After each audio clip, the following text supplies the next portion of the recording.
Raising an ecologically literate society.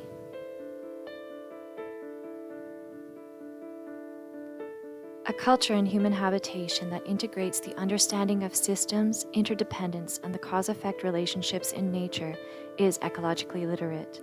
We do not currently live in a culture as this, although changes are happening. Most traditional Indigenous cultures were deeply literate in this way.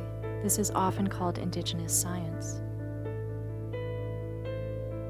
The term ecological literacy was first coined by American educator David Orr and Austrian physicist Fritjof Capra in the 1990s.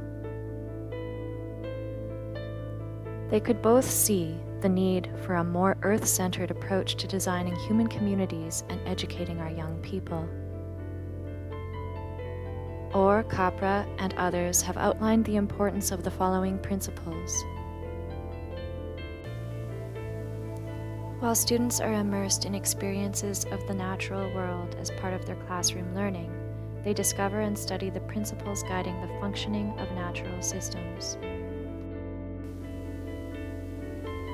Ecological literacy asks what people know and how they learn it, given the limits of the earth and its systems.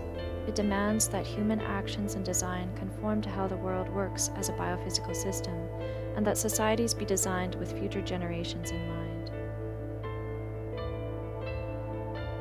Eco-literacy is guided by an understanding of systems or systems thinking, sometimes called holistic or relational thinking, because a system is a set of interdependent, interrelated parts that make up a complex and unified whole. It cannot be fully understood by analyzing its constituent parts. Teaching young people that we are part of the natural world is the basis for a shift to an ecological paradigm, a worldview that places humans as embedded in ecological systems rather than perceived as separate, and that recognizes that there are global constraints to the amount of resources we can use and waste that we can produce on a finite Earth. Ecological literacy is about emphasizing collaboration and partnership as a hallmark of living systems and life. The ability to associate, create links, draw on collective distributed intelligence of many individuals is part of eco-literacy. Ultimately, sustainability is a community practice. Many more thinkers and academics influenced the need to move away from our human-centered way of being. Robin Wall Kimmerer, Wangari Maathai, Gregory Kayeti, Stan Rowe, Vandana Shiva, Joseph Cornell, Jane Goodall, and so many more. Non-Indigenous people have had to recreate a language for our lost relationship with nature. Healing this relationship is a form of healing the damages caused by our colonial cultures. The saying, "If you don't use it, you'll lose it," in evolutionary terms, is exactly how the world works. We were once hairy apes who learned how to clothe and shelter ourselves. Keeping warm with fire. We are no longer very hairy. It is no longer essential to be. If you don't use it, you lose it.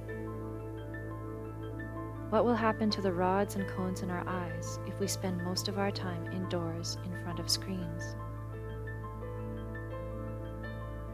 In 2005, Richard Louv published a book titled Last Child in the Woods: Saving Our Children from Nature Deficit Disorder. It cast light on the growing divide between humans and nature through a culture and education system that doesn't value this relationship. We don't tend to protect what we don't value and love. Humanity does not easily love what is not familiar.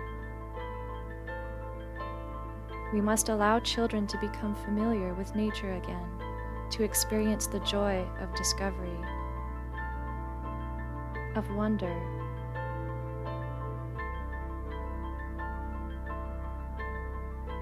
of imagination and magical thinking.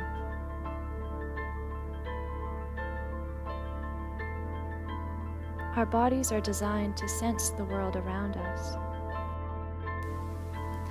We are diverse ecosystems whose bodies are made up primarily of other living beings. The deeper we look, the more we comprehend how little we truly know. We can consciously act within the precautionary principle to maintain a healthy evolution for future generations.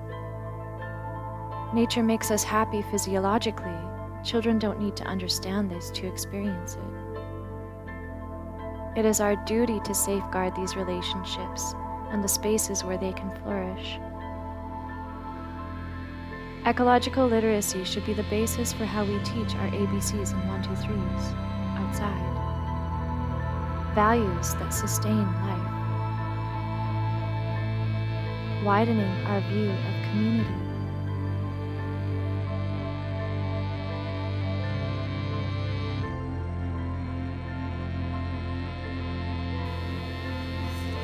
For the good of all.